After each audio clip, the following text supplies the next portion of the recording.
Hey there, you looking kinda cute. Please consider subscribing and check out our Patreon for more. Enjoy the video. I worked at a local bistro bar called the Spinifex when I was 20 years old. Depending on the day, I did things like do the dishes during the day on weekends, run the whole show during the week, and work behind the bar and do some waiting on tables on weekends in the evenings. I went to college, so during the summer I worked as much as possible to make sure I had enough money for the rest of the year. I did as many shifts as I could. On Saturday nights, Kate and I worked together. She was a pretty girl with dark hair who was 2 years younger than me. She was always trying to tease and taunt the other staff, especially the guys. Jody also worked behind the bar and served customers from time to time, depending on how busy it was. She worked full-time and lived nearby, so this was not a big deal. The boss, Dean, and his wife, Janet, were good people to work for. They did what they were supposed to do and expected their employees to do the same. In return, they were flexible, friendly, and easy to work with, which isn't always the case with kitchen jobs. Since it was summer, we had a lot of regular customers, but almost all of them were just passing through, so they all knew each other and made up a good, friendly crowd. Dean would offer special deals on the weekends to keep people happy, like all-you-can-eat barbecue nights and food nights with a theme. We ate some really good food when we went out, and the rest of the staff loved it because it always led to good tips and lots of drinks after work. Dean had planned out the next 2 months' weekends and weeknights, but he had set aside a Saturday every 2 weeks for the staff to come up with their own theme. We had to come up with something that would be fun for both the staff and the customers. We could do pretty much anything, but the more fun and memorable it was, the better. Dean gave each of us a weekend to plan for, and Janet started things off with a jazz night because she knew about it ahead of time. She had arranged for a local band to play a few songs. That made it easy because we didn't have to do much, but it really brightened up the place. I had to plan my evening for 2 weeks from now. Then it was Jody's turn, and then Kate's. I didn't have many ideas for what to do, and it was already the middle of the first week, so I only had 10 days to figure out what to do. Kate kept asking me what I had planned, like she was excited to get something set up. At first, I thought about hiring a disco company to play a few songs and get people dancing. Dean wasn't too excited about the idea that anyone could have thought of that. He wanted to encourage us even more, so he came up with the idea of giving out cash prizes based on how much money was made and how much the punters enjoyed the night. Dean wanted to make a bigger deal than what his wife had done, which didn't do much for the profits because some customers didn't like jazz. I had to come up with a better idea, something with a little more class and style, something to dress up the place and make the night fun and memorable. So I set up a night with drinks. We were going to serve some great cocktails, and we wanted all of our customers to look their best. The women wore cocktail dresses, and the men wore tuxedos. This would also be true for the staff. I had a local rental company get clothes for everyone on the staff. All we had to do was show up and get measured, and they would bring the clothes to us that night. So that worked out. Kate and Jody were a little annoyed that they had to work and run around in clothes that were so tight. They were also a little upset that I didn't have to change much from how I usually look. I should have put in a little more effort to make my outfit look better, but I still looked the part. Some people wore flashy clothes that made them look like James Bond, which got the girls excited. Some of the young women looked amazing in their long, shiny dresses. It felt like I was on a movie set. The rest of the staff seemed pleased with my work, and I thought I would probably win at least pound 100 for having the best night, so I was feeling good. The cocktails we were making were also popular, and with a good markup on the prices, tonight was sure to make money. Kate came over with a smirk on her face to tell me that she was going to make me look much better for her night in 4 weeks and make a lot more money from it. When I asked her what she had planned, she just winked and said, "Don't worry, Davy boy, it'll all work out in the end." Jody decided to throw a St. Trinian's Day party, and a lot of people came in their school uniforms, including a lot of old friends. It was really fun. I was wearing pants, a tie, and a blazer, while Jody and Kate looked like schoolgirls and got a lot of attention. We didn't have anything else to sell besides drinks and food, so even though everyone was having a good time, we didn't make a lot of money. We also had a mobile disco and a raffle for a big bottle of Scotch whiskey, which got everyone dancing. I thought I was going to win the evening planning contest because mine had made a lot more money.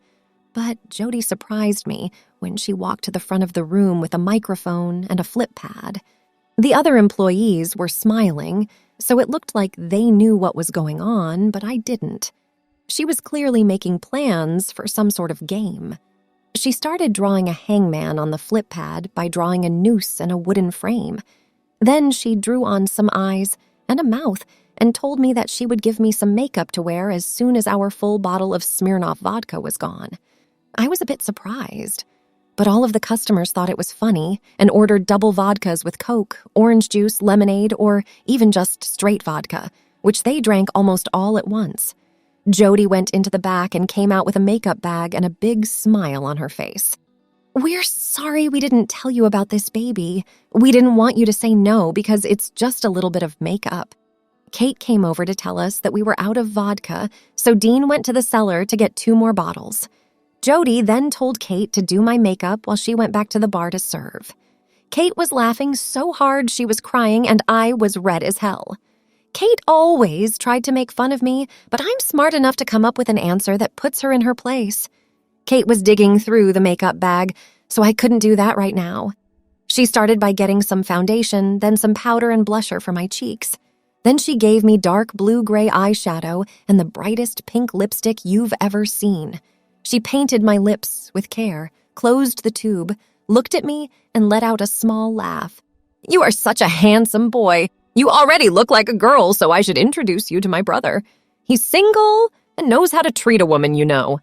She then gave me a smile and pulled out an eyeliner pencil and some freckles to put on my face. She finished by putting on some mascara.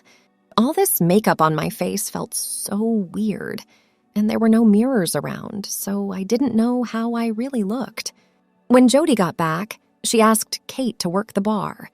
She then gave me a name tag that said Davina and told me to start picking up glasses and wiping down tables before the next show started. I started cleaning glasses, which made everyone in the restaurant laugh, and I started to think of ways to get even. Since my event had already happened, I couldn't come up with anything. I could get even with Kate if I could get her to do something, but it seemed like she was having way too much fun making fun of me. The girls' schoolgirl costumes also got them good tips, so they were having a great night. Jody went back to the mic and drew hair and arms on the picture. She then said that the person who bought the 100th drink from now on would win a 5-course meal for 2 at the bistro, and that I would get a wig to wear and my nails done after the 100th drink had been bought. This made sales go in a strange direction. At first, people only bought a few drinks here and there, but then they started buying big rounds to try to win their food at the same time. After all, no one knew how close they were to the goal. People bought a lot more shorts and shots than beers and wines because the shorts and shots counted as more drinks. Within a few minutes, the prize for the 100th drink was given out, and I knew I was going to get made fun of again. Jody came over to me with a dark wig with pigtails on each side. It looked surprisingly real. She made a joke. "You're such a girl, aren't you, sweetie? Now put your hands on the table." Jody got a bottle of bright pink nail polish out of her bag and started painting my nails. She gave me 3 coats and then told me to go get more glasses because the ones I had were too short. I was getting a little upset because I was always at the front of the line. People were making fun of me and I wasn't getting any tips. Jody went back to the microphone and said that she or Kate would be taking off their costumes soon. Whoever sold the most drinks in 30 minutes would keep their costume on, and whoever wore regular clothes would give me their costume to wear for the rest of the night. Each of them had an abacus with their name on it on the bar. It was a fierce competition among the customers, who all liked both girls. I had to keep working even though the customers were yelling at me and the girls were telling me how to walk and act. I had to say it was embarrassing, but it was also a lot of fun. I was definitely not going to leave or refuse to work. When the half hour was up, Kate had won. She led me to a room in the back and told me to take off my clothes. I took off my blazer and shirt, which she took, and put them on herself, tightening the belt a few more notches and putting my shoes in her bag. Then she took her skirt and put it around me. clipping it at the side and at the end. Then she took some tights from her bag and gave them to me. She said with a smirk, "Hurry up, Dave, there's a lot to do out there," as I looked at what turned out to be tan nylons. She gave me a blouse that wasn't hers and said, "I'm sorry, I still need to wear mine, but here's one you can borrow." She put it on the table with a school tie and a plastic bag. Then she ran out of the room with my clothes and shoes in her bag and said, "Sorry, I really have to get back to work. Just put on the rest of your stuff and come back out here." She took everything else I owned, so I didn't have much of a choice. When I put on the shirt, I was shocked to see that she had given it a torn look so that it would show my belly button. I was scared to go out in public looking like this. I was even more scared when I looked in the mirror in the back room and saw that I didn't look like a boy in a skirt as much as a girl dressed as a schoolgirl. My shoes were the last thing that was missing. The plastic bag had some knee-high platform boots in my size, which was a surprise. From the look of the bag, I think they must have rented it from a costume shop just for me. Don't worry about it. I put them on and was able to walk pretty well in them. They were a little bit taller, but the width gave them a lot of balance. When I walked in, Kate was all smiles and said, "Davina, you look so good. You look like a pretty girl. You do look silly, but you also look quite real." Jody got me to work behind the bar and pick up glasses every once in a while. I got quite a few tips at this point, and people were making fun of me, but everyone seemed to be having a good time, especially since many of them had tried to do something for the theme night. I wasn't completely out of place then. When Gemma, who I had liked for a long time, came in and saw me, I was pretty surprised. She couldn't stop laughing at me, and I could feel my face getting red, but I don't think I would have looked any different with all that foundation on. She came over, ordered a drink, and told me that Kate had asked her to go out to a club after work, and that Kate had told her that I would probably go, or I wouldn't get my clothes back until tomorrow. So when work was over, Kate said we'd all go out, but I wouldn't get my clothes back. We'd just say it was my birthday and try to get me some free drinks. We did, and it was a great time. Gemma was constantly trying to get guys to talk to me.